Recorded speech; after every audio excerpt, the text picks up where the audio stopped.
కామారెడ్డిలో పోలింగ్ సరళికి సంబంధించి పూర్తి సమాచారం మా ప్రతినిధి రవీందర్ అందిస్తారు. రవీందర్, అప్డేట్స్ ఏంటి రవీందర్?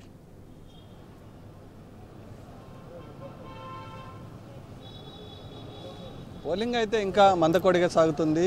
ఈ 4 గంటలకు విడుదల చేసినటువంటి బులెటిన్లో 60% ఉంది. ఈ పాటికి గత 5 సంవత్సరాల క్రితం ఎక్కువ మొత్తంలో ఉండేను. ఈ పాటికి 67.8%గా గత 5 సంవత్సరాల ఎంపీ ఎలక్షన్ టైంలో ఉండేను. కానీ ఇప్పుడు పోలింగ్ అయితే ప్రస్తుతం చూస్తున్నాం. మనం నిజామాబాద్ జిల్లా కేంద్రం పులాంగ్ అప్పర్ ప్రైమరీ హై స్కూల్లో ఉన్నాము. ఇక్కడ మనం చూస్తున్నాము పెద్ద మొత్తంలో కొంతమేరకు వర్ష సూచనలు ఉన్న నేపథ్యంలో వాతావరణం చల్లబడ్డది.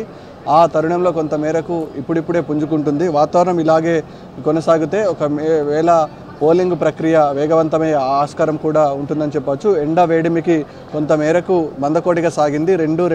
రెండు పరిసర ప్రాంతాల నుంచి 4 గంటల వరకు ఇదే పరిస్థితి ఉంది. కొంతమేరకు అరగంట క్రితం పోలింగ్ పుంజుకుందని చెప్పవచ్చు. ఇది నిజామాబాద్ పార్లమెంటు పరిధిలోకి మొత్తం పరిస్థితి ఈ విధంగా ఉంది. 7 నియోజకవర్గాల పరిస్థితి కూడా ఇదే విధంగా ఉంది. అటు జైరాబాద్ పార్లమెంట్ సెగ్మెంట్ కిందికి వస్తే జైరాబాద్ పార్లమెంట్ సెగ్మెంట్లో ఉన్నటువంటి మహమ్మద్ నగర్ పిప్రియాల్ తాండాలో మేము మా గ్రామంలో సరైన సౌకర్యాలు కల్పించలేదు అని తాండావాసులు ఓటు హక్కును బహిష్కరించారు. అది మధ్యాహ్నం వరకు సాగింది. మధ్యాహ్నం తర్వాత ఉన్నతాధికారులు వచ్చేసి జోక్యం చేసుకొని తమ గ్రామంలో ఉన్న సమస్యలు పూర్తి స్థాయిలో పరిష్కరించుతామని చెప్పడంతో పోలింగు కొద్దిసేపటి క్రితమే ప్రారంభమైంది. ఇది రాత్రి వరకు కొనసాగే ఆస్కారం ఉంటుంది. అది మహమ్మద్ నగర్తో పాటు అటు ఖడ్కాల్ అనే గ్రామంలో కూడా అదే పరిస్థితి ఉంది. గ్రామంలో ఉన్నటువంటి సమస్యలు పరిష్కరించాలని డిమాండ్ చేయడం జరిగింది. అక్కడ ఉన్నతాధికారులు జోక్యం చేసుకొని తక్షణమే పరిష్కరిస్తామని హామీ ఇవ్వడంతో ఆ పరిస్థితి సద్దుమందని చెప్పవచ్చు. ఇంకొక కుప్రియాల్ తాండతో పాటు ఇంకొక పక్కన ఉన్నటువంటి కడతాల్ అనే విలేజ్ ఉంటుంది. కడతాల్ అనే విలేజ్లో దాదాపు 1400 మంది ఓటర్లు ఉంటారు. ఒకే పోలింగ్ స్టేషన్ ఏర్పాటు చేయడంతో వారంతా ఇబ్బంది పడుతున్నారు. ఒకే పోలింగ్ స్టేషన్లో బారులు తీరింది. గత అసెంబ్లీ ఎలక్షన్ టైంలో కూడా ఇదే పరిస్థితి రిపీట్ అయింది.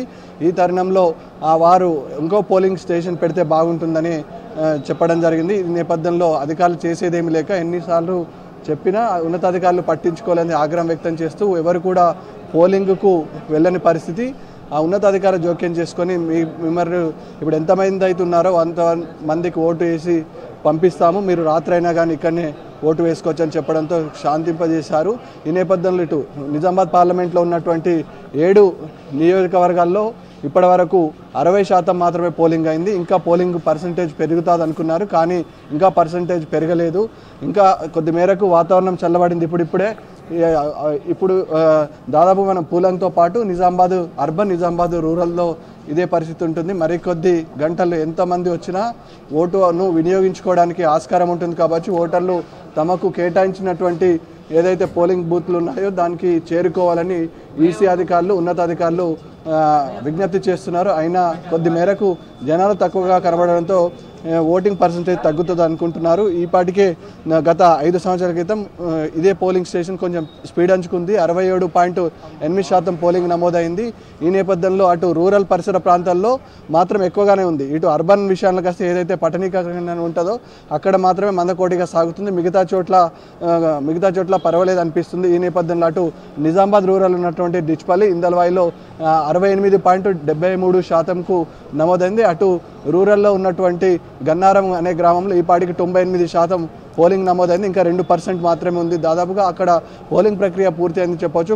ఒక్కొక్క పోలింగ్ స్టేషన్లో ఒక్కో రకంగా ఓటింగ్ సరళి పరిశీలిస్తే విచిత్రంగా ఉంది. ఈ నేపథ్యంలో ఇటు అర్బన్ ప్రాంతంలో మాత్రం మందకోటిగా ఉంది. నిజామాబాద్ అర్బన్ సెగ్మెంట్లో ఉన్నటువంటి అసెంబ్లీ నియోజకవర్గంలో గత అసెంబ్లీ నియోజకవర్గంలో ఓటింగ్ శాతం చాలా తక్కువగా ఉండే, దాన్ని పెంచేందుకు అధికారులు కసరత్తు చేశారు. కానీ అధికారులు సూచించిన సూచనలు ఇటు ఓటర్లు ఏమాత్రం పట్టించుకోలేరని చెప్పవచ్చు. గత అసెంబ్లీ ఎన్నికలను దృష్టిలో పెట్టుకుని ఉన్నతాధికారులు అనేకమైన ప్రచారాలు చేశారు. ముఖ్యంగా యువత వచ్చేసి తమ ఓటు హక్కును వినియోగించుకోవాలని పలుమార్లు విజ్ఞప్తి చేసినా ఇటు మందకోటిగా అర్బన్ నియోజకవర్గంలో గత అసెంబ్లీలో ఏదైతే రిపీట్ అయిందో అదే విధంగా ఇప్పుడు కొనసాగుతుంది. ఈ నేపథ్యంలో మరికొద్ది గంటల సమయం ఉంది కాబట్టి దాదాపు ఇప్పుడు 5 కావాల్సింది. మరికొద్ది గంటలు అంటే క్యూ లైన్లో పరిసర ప్రాంతాల్లో ఎంతమంది ఉన్నా ఓటు హక్కును వినియోగించుకోవడానికి అవకాశం కల్పిస్తామని ఇటు ఈసీ అధికారులు చెప్తున్న నేపథ్యంలో ఎంత మేరకు వారి సూచనలు పాటిస్తారనే అంశం పైన ఇప్పుడు చర్చగా మారింది. పోలింగ్ శాతం దాదాపుగా 75% మాత్రమే ఉంటుందని ప్రాథమికంగా ఇక్కడ ఉన్నటువంటి ఎలక్షన్ అధికారులు మనతో